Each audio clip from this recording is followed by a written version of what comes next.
for revenge, Ukrainian Marines in tanks and APCs just attacked the Russian Marines who executed 9 Ukrainian prisoners. A battle for vengeance raged in the hamlet of Zelenyi Shlyakh. A Ukrainian Marine Corps T-64 tank fires on Russian troops. 36th Marine Brigade capture. On October 10, Russian Marines from the 155th Naval Infantry Brigade overran a team of Ukrainian drone operators in Zelenyi Shlyakh, a tiny hamlet in western Russia's Kursk Oblast. The Russians stripped the Ukrainians, ordered them to lie face down on the ground and then shot them, killing all 9. A week later, Ukrainian Marines from the 501st Marine Battalion counterattacked in Zelenyi Shlyakh, and meted out a measure of vengeance. A platoon of Marines riding in several M113 armored personnel carriers, led by a pair of T-64 tanks, thundered along the main north-south road threading past Zelenyi Shlyakh.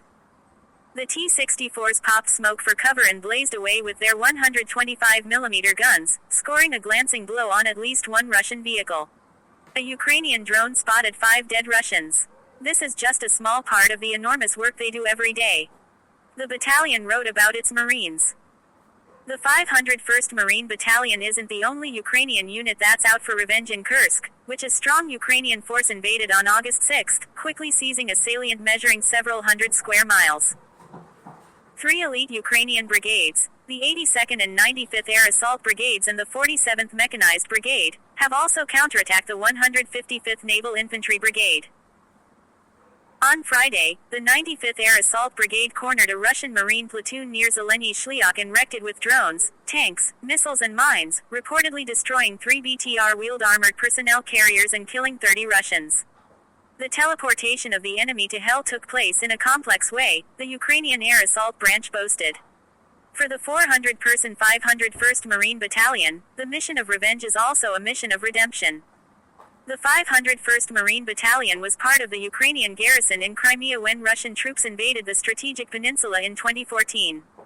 As outgunned Ukrainian forces fled the peninsula, just 64 of the 501st Marine Battalion's personnel joined them. The others, potentially hundreds in all, voluntarily stayed in Crimea, effectively siding with the peninsula's Russian occupiers. 8 years later, in the early months of Russia's wider invasion of Ukraine, the rebuilt battalion joined the garrison in Mariupol on the Black Sea coast.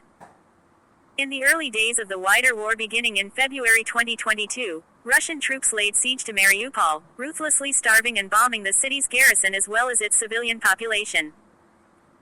The main garrison, more than 2,000 strong, held out for 3 months, eventually falling back to the Azovstal steel plant before finally surrendering in late May 2022 when food, ammunition and medicine ran out.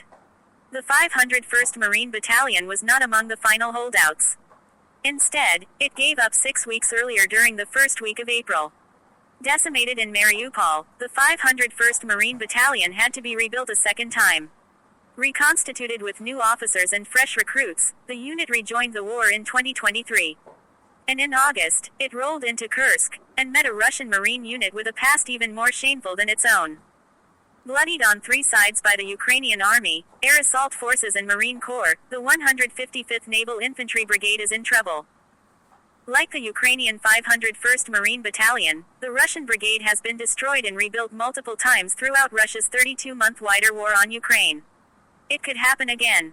The Russian Marines who executed those Ukrainian drone operators are bastards and rabid dogs, the Ukrainian Air Assault Forces state.